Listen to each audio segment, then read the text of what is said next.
What is up and welcome to another edition of Worth a Watch with me, Anthony Flores. This is going to be my review of the Hulu original series Deadbeat,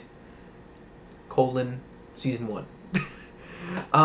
Yeah, one of the biggest things I guess that I'm going to be legit with y'all today, with you watching right now. Reviewing a TV show is not to mention at least an entire season. It's definitely easier to review episode by episode or something, but when you have a binge watching situation like a Netflix show or something like this, I can at least offer my entire thoughts pertaining to the season versus just waiting week by week, for a show. And it's a good thing and a bad thing because right off the bat I'm going to say this: Deadbeat is a very clever and just very funny show. It's not gut-busting funny, but it's clever in its dialogue, it's clever in its situations. To an extent, there's some slapstick humor, and there's some, a little bit over-the-top stuff here or there, too. But overall, it is a dang good show, and I'm very happy I found this, because I never really used Hulu. I heard about it last year, and I very much enjoy shows like this when it comes to the blending of comedy genres. Comedy and action always makes good stuff. Comedy and horror, a very difficult thing to do, but it can be done well. We've seen it through the Evil Dead trilogy. We've seen it through Shaun of the Dead and so many other films. But of course, the one that really resembles this, at least in humor, is Ghostbusters. I love Ghostbusters. I'm a huge fan, and this is very close to the humor because it's not quite scary. Although some of the atmosphere could be creepy, some of the ghosts deal with kind of like some weird shit in terms of their unfinished business, because that's where we dive into the characters and what goes down in this show. So yes, it's very much Ghostbusters-like-ish. I don't know how I can throw ish in so many parts of the sentence. But if you enjoy anything of that nature when it comes to the genre of comedy and horror, or something like Ghostbusters, this is definitely something I think you would definitely enjoy. I know I'm enjoying it, and I cannot wait for the new season to start. I think it's like April 20th or something, so I definitely don't have to wait too long. But let's get down to the cast of characters. I wrote my notes down this time because reviewing a TV show is kind of a bitch, as I've said. This little show stars Tyler Labine, Brandon T. Jackson, Lucy DeVito, and Cat Deeley. Now, Tyler Labine plays a medium in the show. He's just he is Tyler Labine. He's like a Jack Black type character, basically. If anything, actually, he kind of reminds me a lot about Jack Black now that I think about it. His mannerisms and everything, but he plays this just simple, easygoing guy, but he's also very much a lazy, slacker type guy. We've all seen that character stereotype before, but except he has the ability to talk to ghosts and to help them out with their unfinished business so they can go to the big blue sky up there. They want to leave the world, just trying, or some of them don't even know they have unfinished business. So it's a very interesting premise. It's very much done before. It's been done before, I should have said. But it's different enough, and the characters is the strongest thing about this show. We also have Rufy, the character's name, who is played by Brandon T. Jackson, who is Tyler Labine's drug dealer and friend. So you gotta get that stuff, I guess, and whatever floats your boat. That's what he goes for in the show. He's just that, again, lazy slacker type. Both of them have great chemistry on screen. I think I can buy them as friends. I enjoy their little banter back and forth. Especially him being so accepting of his ghost abilities and knowing that they're legit. So that's very cool. He helps him out in some of the ghost stuff that goes down in the season.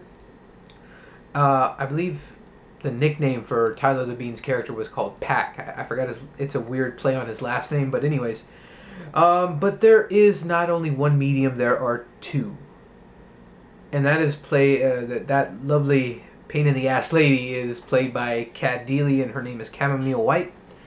And yeah, she is a medium, but there's some situations you'll figure out as the show progresses. She's just one of those big TV personalities. We all know those TV personality type people that are just on TV to make money off of just television appearances, books, and all that shit. That's what this lady is, basically a glorified hack, basically, and that's something that Tyler Labine's character catches on right away, but at the same time, she's beautiful, she's attractive, so it's also kind of a funny rivalry slash hatred slash love interest thing going down in this whole season. So I think that's very well done. There's a right balance of the two, and I think that's one of the biggest things that drives this season. I mean, it drives this season pretty well, and I like that back and forth banter that they have. You have the slacker idiot versus a very uptight, stubborn bitch of a person. You know, it's a nice contrast throughout the season, and it's really well done in terms of their rivalry that spawns as the season progresses. And then we also have Lucy DeVito's character, who is the assistant to Chamomile White's. That's I feel so bad for her. But she's that very kind but shy type person, and arguably the nicest character of the whole bunch of the cast. But yeah, with her character, there is just, I'll just say this, like, not to give anything away. Yeah, with her character, it's just there's like a possible love interest thing going on with her and Tyler Labine's character, and there's other stuff that goes down, so I'm not gonna say anything whatsoever. Well, just with all the characters, now that I think about it, yeah, there's a lot of shit that goes down in this little 10-episode run of a season, which is crazy. But a lot of the other things, as I said, the clever jokes and dialogue are really solid, and the ghost effects are pretty decent for such a small show like this. It's pretty solid, and the atmosphere, the New York setting, and everything, it works really well for this show. I think it's very simple, it's straightforward and to the point. Just episode by episode, there's a very different ghost. I like that. That's just different enough. It changes up. It's, again, like the Ghostbusters situation. There's always a different case to tackle. There's always just more hauntings and whatnot. So that's pretty legit. I guess the only thing I have negative to say about this show is that, number one, it was too short. Number two, there's a character arc that ends up happening that I was not expecting, which was both a good and a bad thing. Because I actually gave a shit about these characters to where when something happens in the end of the season, like all season cliffhangers do, because there is a good solid cliffhanger, I was just like, fuck, I didn't want that to happen, but at the same time, okay, well, we'll move on. I'll move on. I'll take it, and we'll see what happens in season 2. It's a very solid show. I very much enjoyed this. This is one of my new favorite shows currently airing.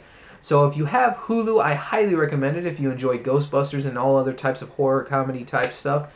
So yeah, it's not very scary by any means, but there is some good creepy moments here or there. But anyways, likable characters, clever dialogue, great settings and atmosphere, good ghost character actors that pop in here or there. Some good stuff all around. I very much enjoy this cast. I'm hoping season 2 will be just as awesome. And yeah, those are my thoughts on Deadbeat Season 1. I hope you all enjoyed it. Again, my apologies for having to read shit down off of this. But I kind of had to do that because I really didn't want to get too jumbled for this review. So yeah, without spoiling anything, I hope you enjoyed that review. And feel free to comment below if you've seen the show or not. Feel free to let me know and comment below. So thank you so much for watching this review. And don't forget to like, subscribe, and all that other good stuff in between. So until next time, I'm Anthony Flores with Worth a Watch. And we'll see you in the next video.